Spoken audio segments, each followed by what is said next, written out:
Hey, everybody. So, welcome to Dr. CC Says. This is the Mental Health Awareness Month edition. First, let me say thank you to everyone that either joined me live last week or watched the replay. Y'all, the conversation was amazing, right? We actually went quite a bit over the time that I usually allot for it because the conversation was so good. And, I was trying to answer questions and talk to people about anxiety and depression. And so I love it. For people that know me, I love the interaction. I love the discussion. So please let's continue. Okay. Now, when I was thinking through what I wanted to do for Mental Health Awareness Month, I had a plan, right? I wanted to talk about anxiety and depression for the first week. Second week, I actually wanted to talk about ADHD. So that's attention deficit hyperactivity disorder, because we know that it affects children, teens, young adults, as well as older adults. But that's not where I was led to go tonight. All right. So if you have any questions about ADHD, feel free to drop it in the chat or send me a DM and I will try to address it after the live is over. But tonight I was led to talk about what we call impression management. Okay. So this term can mean a lot of different things, but in psychology and sociology, it's basically the conscious or unconscious attempt to influence how people perceive you. Right. And you do that by controlling the information that's given during the social interaction. Okay. So there's a social psychologist named Irving Goffman, who was from Canada, pretty well known in sociology and psychology. And he wrote in detail about how impression management can help us abide by these commonly accepted expectations and rules of social interaction, right? So, definitely looking at it from a more positive lens. Impression management is used in marketing, is used in advertising. And so there are definitely some positive aspects to it. What I want to talk about tonight, though, is how impression management can go wrong, right? And what that means for our mental health. And so, when I was thinking about this, I thought about just what I hear in therapy all the time, how people try to manage how we see them. So they might give us some of the information, but not all of the information, right? Or what we see on the internet, what we see in on social media, and just also what I hear from loved ones, right? I believe as a society, we focus a little too much on managing how other people see us, right? We become too focused on controlling the perceptions that other people hold of us and also withholding information that could be helpful because we want people to see us in a positive way or in a positive light. And so, what does this look like? All right. People will tell you in therapy and when I'm talking to trainees and talking in like psychology spaces, I will oftentimes say, I don't want it to look like it's right, or I don't want you to look like you're healthy. I want you to actually be healthy. Right. So a lot of times what I see in therapy with teens, and I say teens specifically because usually the younger kids don't engage in impression management. Whatever it is, that's what it is. They're going to tell you about it. They're going to tell you about you. They don't care if it hurts your feelings, right? But as our kids get older, they are watching us and they pick up different things that adults do. So usually, teens or young adults or even families sometimes will put a lot of effort into making something seem a certain way. They want to make it seem like they're okay, but not really putting the effort into doing the work of being okay. All right. So if all our effort is being put into making it seem like it's one way, when in actuality is really another way, a lot of times we don't have energy left to actually do the work. And so, like the definition said, this could be conscious or subconscious. A lot of times, y'all, we do this stuff so much that sometimes we don't even know when we're doing it, right? And we do it in all sorts of places. So we don't just see this in therapy. We see this, whether it's, with our loved ones, whether it's at work, whether it's at church, right? In the supermarket. There are a lot of places where we're trying to manage how we're perceived. And I don't know about you guys, but for me, that is tiring, right? To always be thinking about how am I coming off to somebody else, right? What information can I share and what information can't I share? All right. So when I think of impression management, I think about certain things that we say and we do, especially in some of our communities, like in the Black community. And so I'm going to list a few. I'm going to say a few. And while I do that, you guys drop some in the chat for me. Okay. Hey, Q. Good to see you, bro.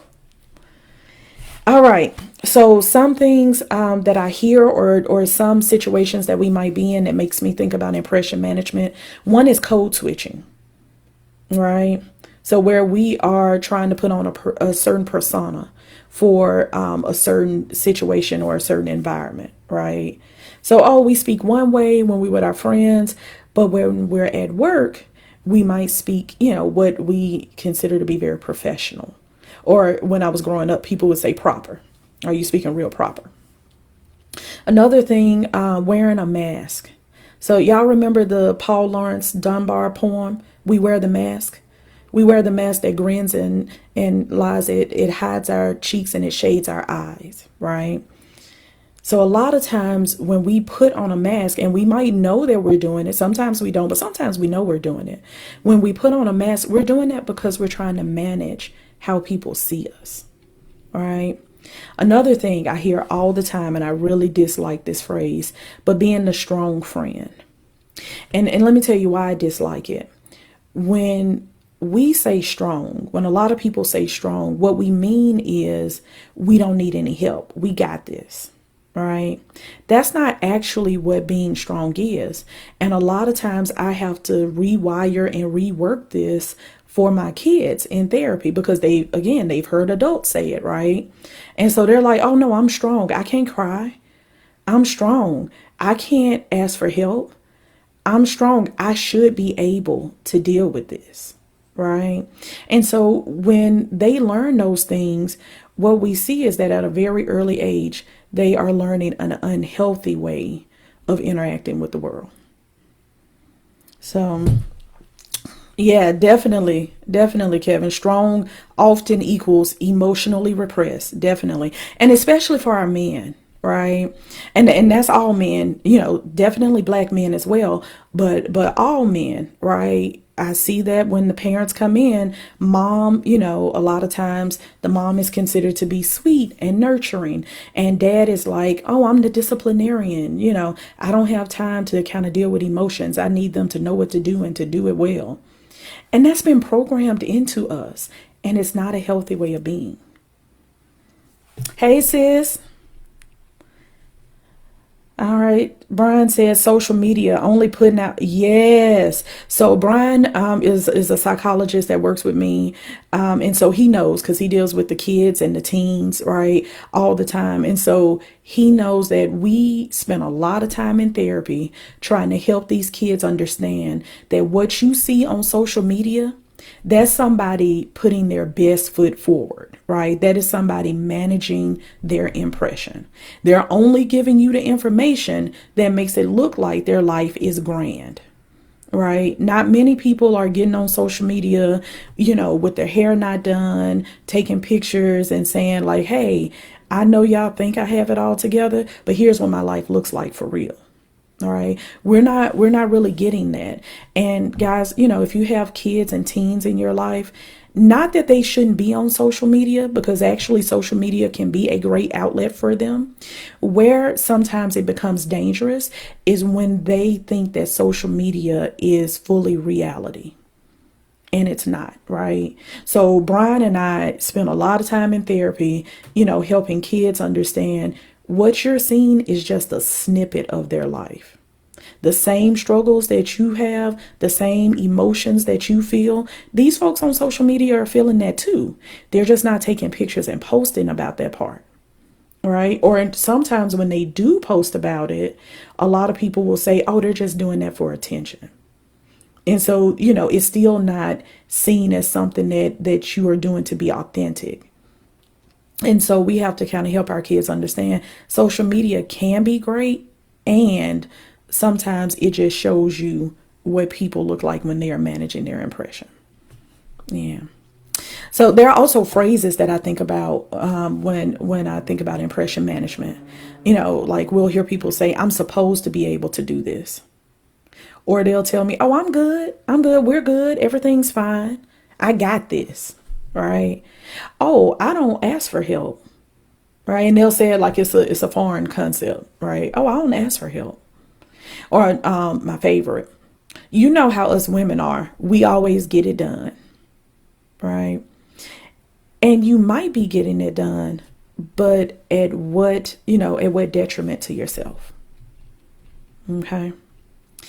Now, I'm not going to say that all the time when we hear these phrases, that people are intentionally trying to manage their impression.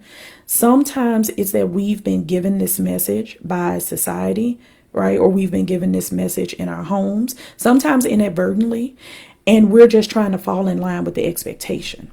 All right. So this idea of strong Black woman, that's something that I'm sure a lot of women can say, oh, okay, we've heard this over and over and over again, or we've seen it. Our mom was a strong Black woman. Our grandma was a strong Black woman, right? This is obviously what I'm supposed to do. And I think there has been a shift in how we think about things, which is awesome. And I think people are getting to a place where they understand you can't be everything and be all things to everybody, right?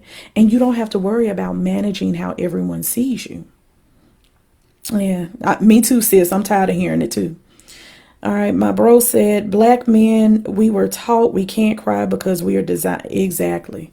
We are designed to be strong. Again, a lot of times when we say, oh, we're strong or we're supposed to be strong, what we're really saying is we're supposed to be emotionally repressed. Right. And a lot of times that's for our men, right? For our women, oh, strong is you do all of the things, all the responsibilities, plus some more.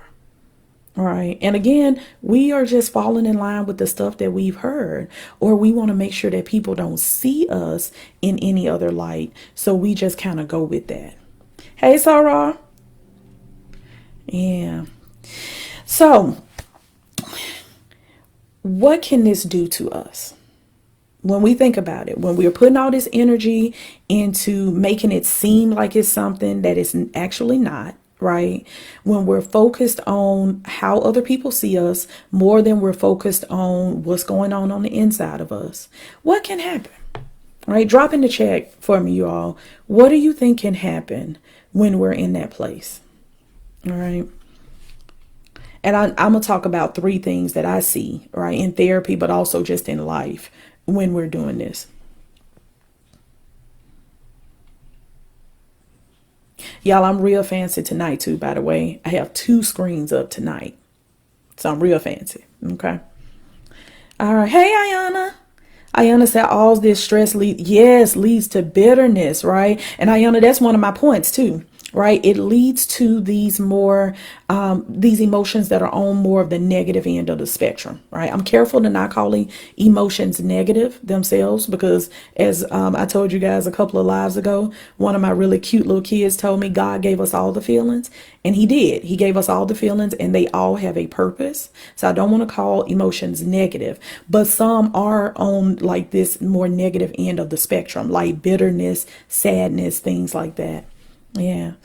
Kevin said we fall into depression. Definitely. That's one of those things that can happen. And anxiety. So you all remember we talked last week about the link between anxiety and depression, and how a lot of times people that are anxious are also depressed. People that are depressed are also anxious, right?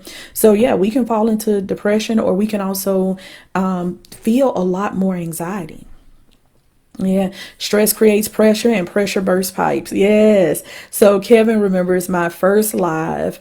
The title was If Pressure Can Burst a Pipe, What Do You Think It'll Do to You?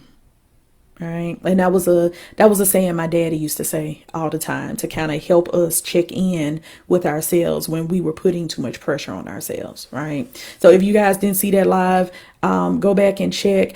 I actually, a few people have asked me about this, so I'm gonna go ahead and say it tonight. I do have a YouTube channel, and what I have been doing is taking my Facebook lives and uploading them to my YouTube channel. So after the live tonight, I will drop the link for that YouTube channel. You guys can go over and subscribe, and that way you can see all of the videos instead of having to kind of scroll through my news feed, because my news feed gets a little full.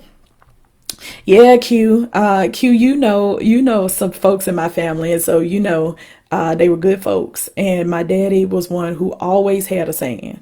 He always had a saying for us, for every occasion and every situation. So that's a good one. Q, when you get a chance, go back and watch that one. Yeah. All right. Ayana said, I learned this quote that depression is focusing on the past. Yep. Anxiety is focusing on the future, and peace is focusing on the present.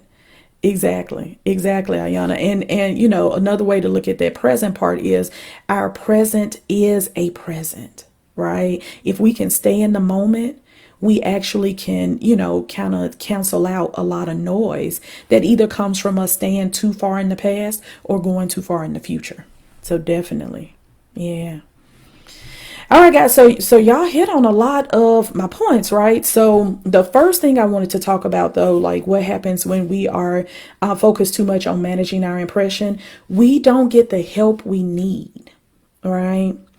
So we are too worried about how people see us. We are shying away from actually asking for help or accepting help when people will try to give it to us, try to offer it to us, right? We're not advocating for ourselves. We are not delegating responsibilities, and we are not accepting the help when it's presented.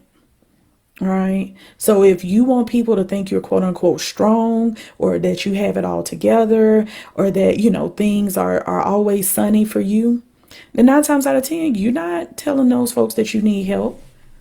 And then what can happen is we'll say, oh, well, there's nobody there to help me, right? People don't really want to help you.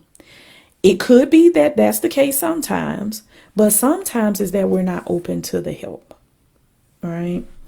And to Ayana's point, we also add undue stress.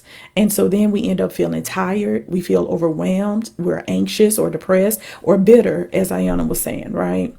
So if we're not accepting this help, we're putting more on us. We're not delegating things. We're trying to do everything on our own. And so while we're trying to make it seem like we're doing well, we could actually be worsening some symptoms that were already there. Right. And so the third thing, y'all know how I feel about connection, right? So my third point is we miss out on connecting with others. We miss out on connecting with good people.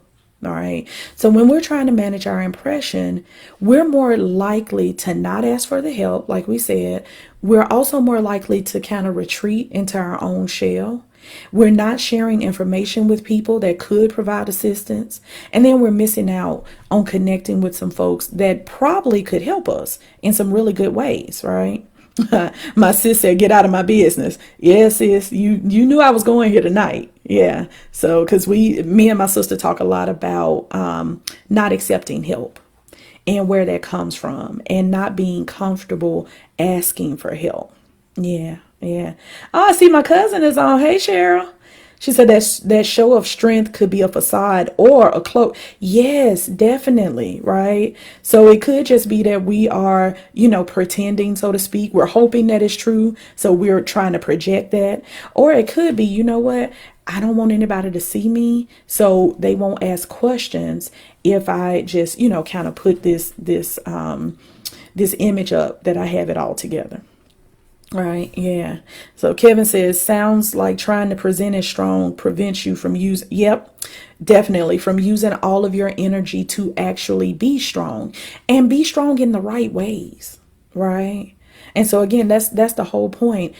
we don't want it to just look like it's right. We want it to actually be right. So when we talk about connection, right, there's this saying, I say it all the time, and I didn't know until recently exactly where it came from, but it came from a 17th century sermon. And the phrase is, no man is an island, right? And what that means is that none of us are fully self-sufficient. None of us are here by ourselves. We all need someone at some point. And I'm speaking to the adults right now.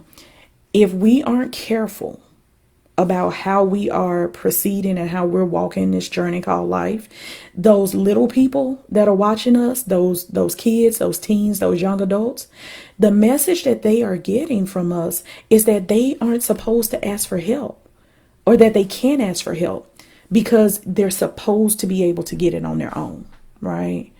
And what that leads to is them learning some very unhelpful ways of interacting at a very early age. So, you guys know I love the kids. And so even my work with adults, a lot of times is in service to our kids and our teens and our young adults, because they're the ones coming on behind us. They're the ones looking to us to know how to navigate life. And so if we're too strong, right, to ask for help or to receive help, if we're always trying to manage how other people see us, if we're trying to make it look like something that is not, that's what they're seeing, right? That's what they're picking up on.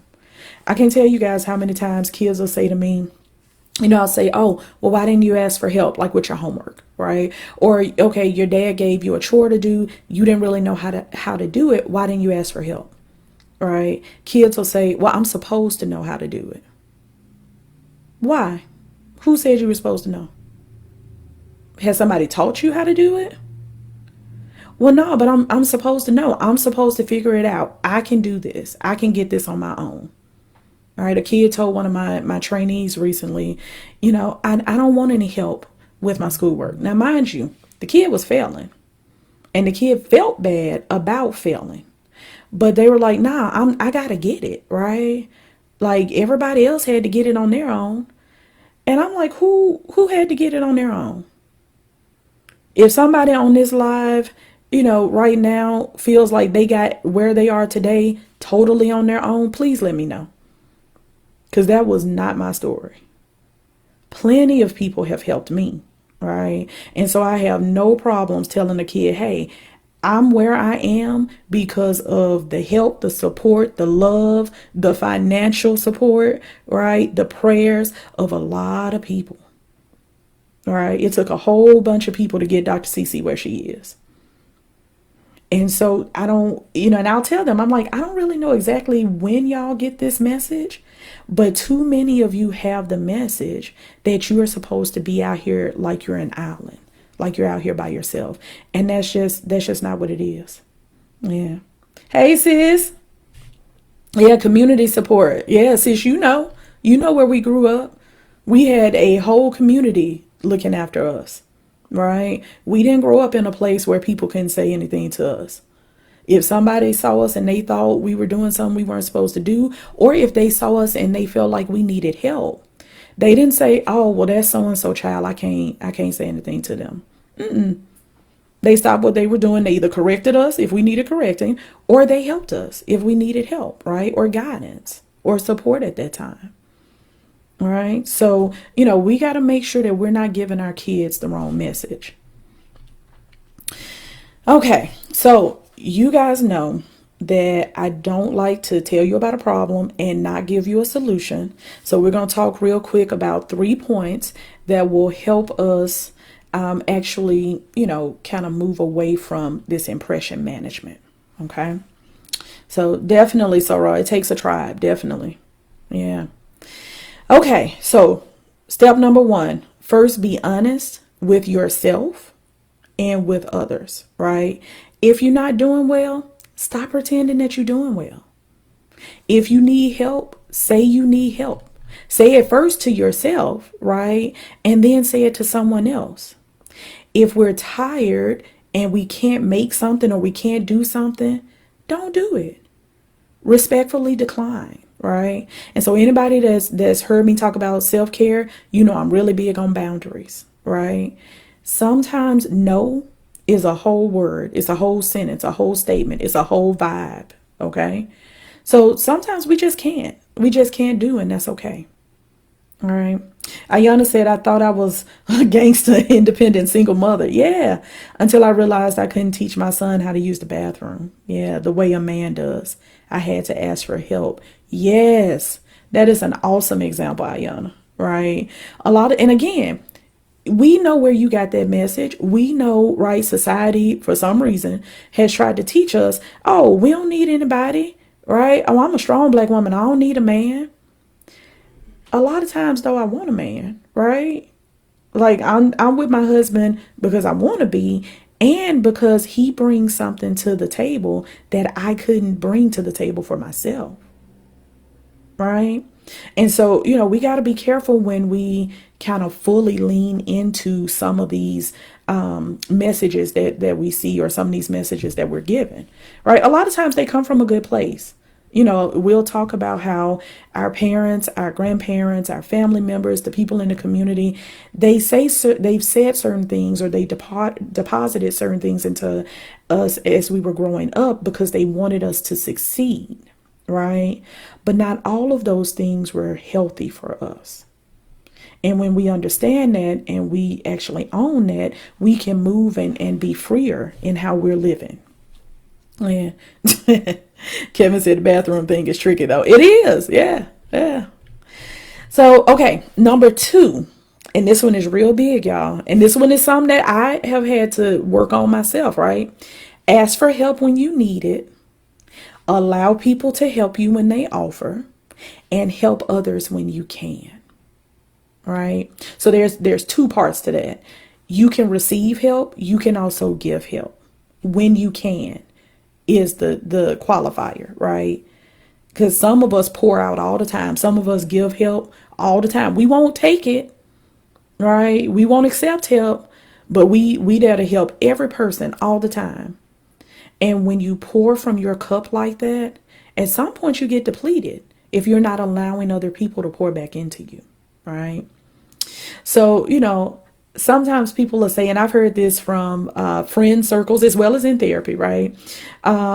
Folks will offer help and they'll say, well, they didn't really mean that. They were just being nice.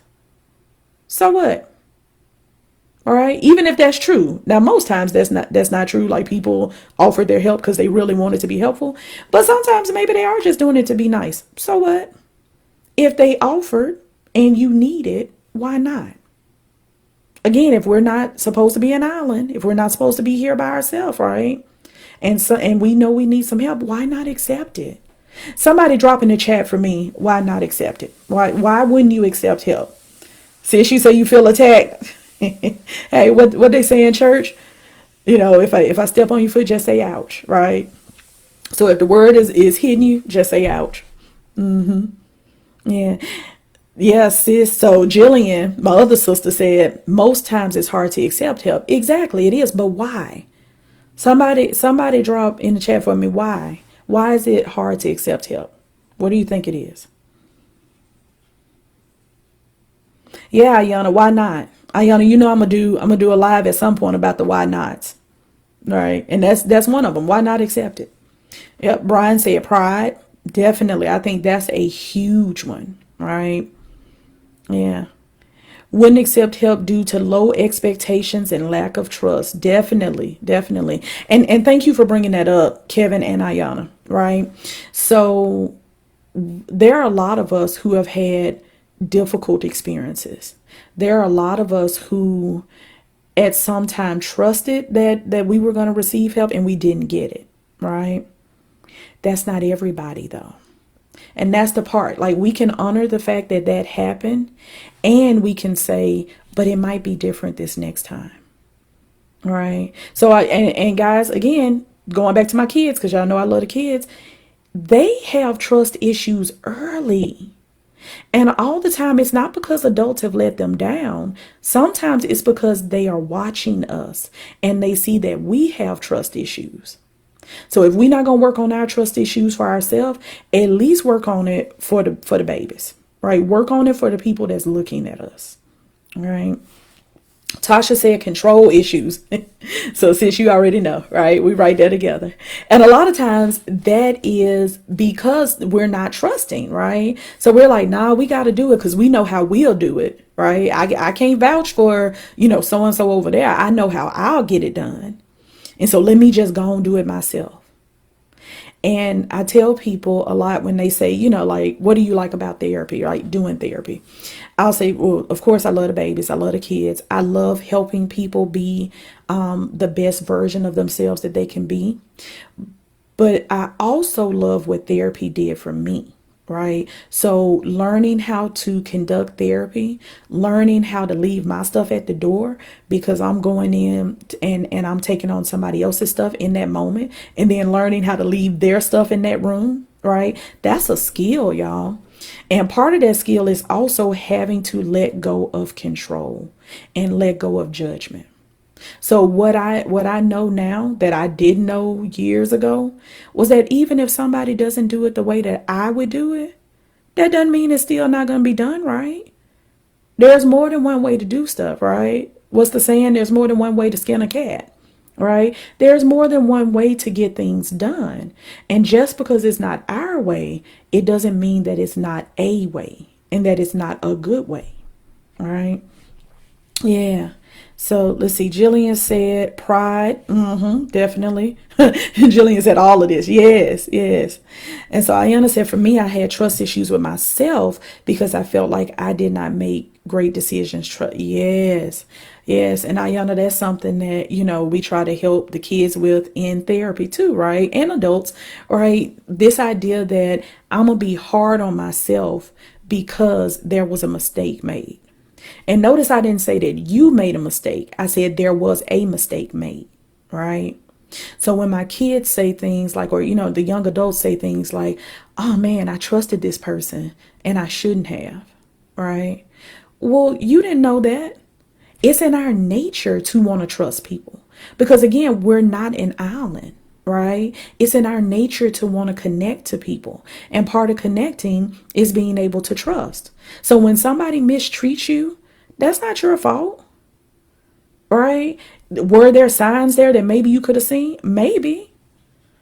And also sometimes people are very good at gaining our trust and then misusing or abusing it. Right. So we can't say that your decision making isn't great because somebody did you wrong. What we can say is there are some good people out here and there are some people that's not so great out here. And so maybe the way you go about, trusting might be different, but that doesn't mean that you can't trust. Yeah. Kevin says sometimes mistakes are a matter of perspective, right? What looks like a mistake may or may not be. Exactly, right? And we might assign that mistake to us when it's not even ours, right? So just, a little off topic real quick. Be gentle. That's something you all will always hear me say. Be gentle with yourself.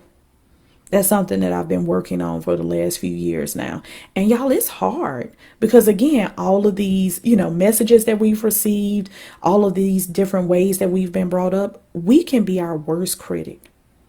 And that doesn't serve us at all. It doesn't do anything to help us. Okay. All right. So another part about the help before I move off of that. All right. So sometimes I'll have to ask my patients, and sometimes I'll ask my friends the same question, right? When they say, oh, I can't ask for help, I can't accept that help. I'll say, so would you help someone if they were asking for the same type of help that you're asking for, or the same type of help that you need? And most, always they'll say, yes, of course I would. So why aren't we allowing people to be for us what we would so freely be to other people and what we have been to other people? Right? Why are we willing to do for others what we won't allow other people to do for us? Just a thought. Yeah. So our third and final point. Put your energy into making things what they're supposed to be instead of making them look like what they're supposed to be. Okay. So if we're not doing well, instead of putting our energy into making it look like we're doing well, let's put our energy into actually figuring out how to do well, right? Instead of working to change who you are in front of certain people, lean into the awesomeness that's already you, right? Lean into your magic. And y'all, I have a workshop about magic. Magic is your mannerisms, your attitude, your genuineness, your identity, and your core values. All right. We all have something unique about us. We all have something that's our magic. And so when we lean into that, y'all, we bless the people. Okay? We bless ourselves and we bless the folks around us. So instead of trying to put our energy into being what we think somebody else wants us to be or being like somebody else, let's just lean into being us. Lean into your magic. Okay? So, y'all, that's all I have for you tonight. All right. Join me next week. We're going to keep the conversation going about mental health, and we're going to talk about strategies that we could all benefit from. And we're probably going to round out at the end of the month talking about how to access professional mental health care. Okay. Oh, and real quick, so thank you, Kevin, for dropping magic in the chat. So real quick, y'all, I did a guest appearance last night on Too Busy Tuesdays with Raffinay Wilson, and it was so much fun, and it was such an awesome conversation. And so you can check out the replay on my page, and you can go to Raffinay's page to check out other Too Busy Tuesday topics. So last night, what we talked about is the fact that I am too busy to not be me. I am too busy to not be my authentic self, right? I am too busy to manage my impression all the time. All right. So guys, be great. Stay safe. Hopefully I see you here again next week, same time, same place. All right.